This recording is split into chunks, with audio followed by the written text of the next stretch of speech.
Hello and welcome back to my channel. I am Zeeshan and I work with CIOs and senior business leaders to help transform their IT operations so they can get the most value out of them.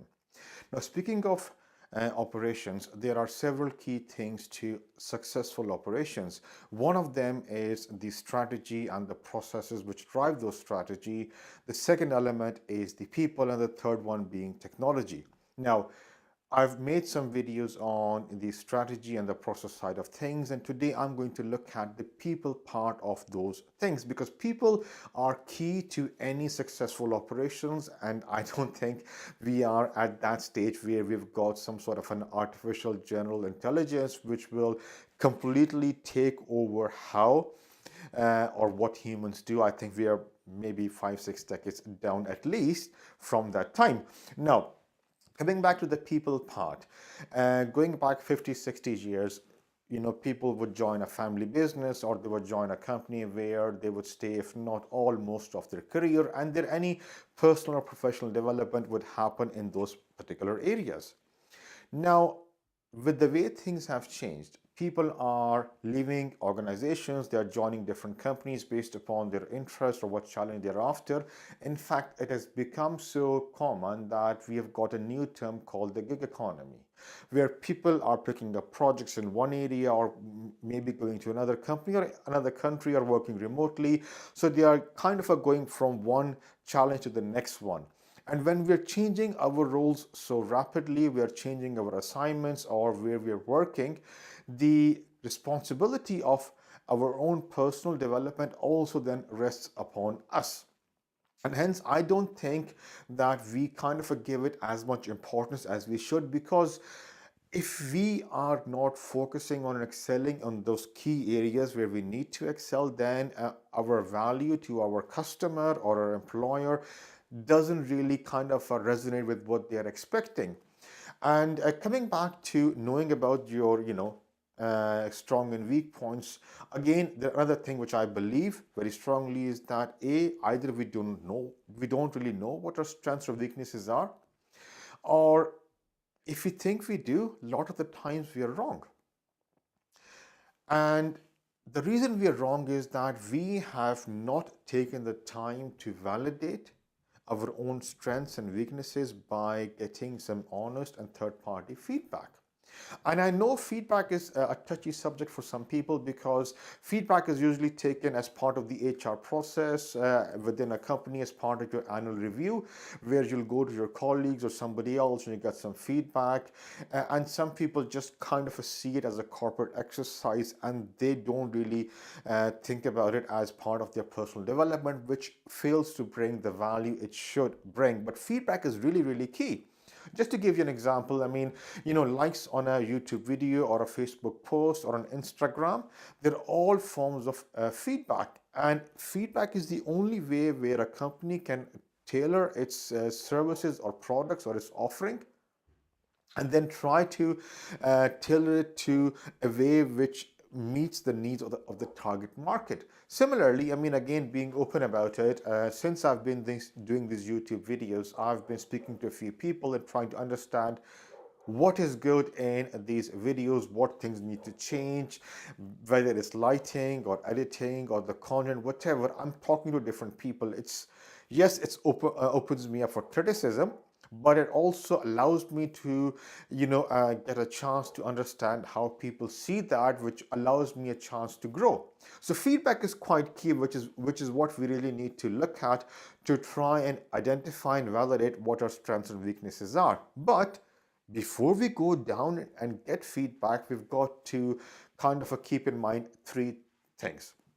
First one is to be honest about it.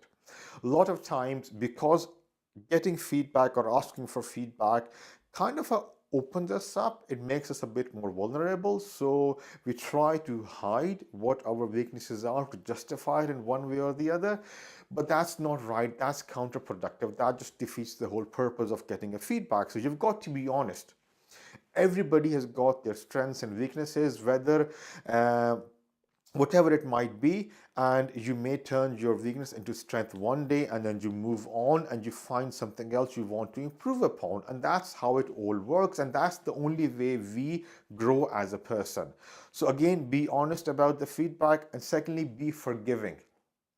Everybody's got their weaknesses, and don't take it personally. Be forgiving of yourself, because you know what, just by asking for honest feedback, you have actually made so much improvement within your attitude.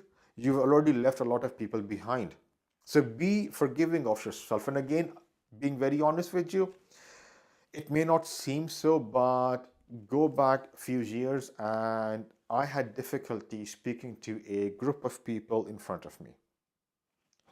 I've not told a lot of people that, but then again, I'm sort of trying to live by what I say, so I'm being open about that. And I tried to change that. And I worked upon it. I got feedback and I worked with people. And I went from having difficulty speaking to a few people to the point where I was very comfortable speaking to a very large audience on a regular basis, to the point I'm now out of my comfort zone speaking to people across the globe through the help of this camera and YouTube. Again, another weakness. Um, you know, 7 or 8 years ago, I had never looked at a P&L. I did not know what it stood for, but then again, I looked at improving that, and now it's just something that comes very naturally to me. So again, feedback is very, very key, and be forgiving of yourself. Third thing is to keep in mind, you can't get just feedback from everybody. You need to get feedback from people who are invested in your development. So identify those people within your organization, within your circle, who you think will give you objective and fair and honest critique, which will help you develop. So once you've done these three things, you then go and approach the right people to get some feedback. And you don't just go and say, give me feedback. No. What you want to do is that you want to ask them to tell you three things you're good at. So this is the validation part where they will validate, yeah, you are good at 1, 2, 3 things. Then you ask them, give me two things that I should be looking to improve, and they will be your areas of development. But then again, there's one more key thing. You then ask them to tell you one thing which which you can help them improve. What that does is that it does two things. One, when they are thinking, okay, Zeeshan has come and he's asked me for feedback, so I've told him three things he's good at, two things he needs to improve upon, and one thing in which Zeeshan can help me in turn. That allows them to take a pause and think, okay, what can Zeeshan help me in, which creates a mindset of, again, shared development, where they are now invested in your growth because you are looking to help them with their growth. Again, even if somebody doesn't identify any area where you can help them, this point at least allows them to pause and think, and they will give you feedback which will be a lot more objective, which will be a lot more contextual. So you should now go and get that feedback, and once you've got that feedback, at least you've got an identification of areas of how your management, of how your peers, how your circle of whoever you're working with, how they see you.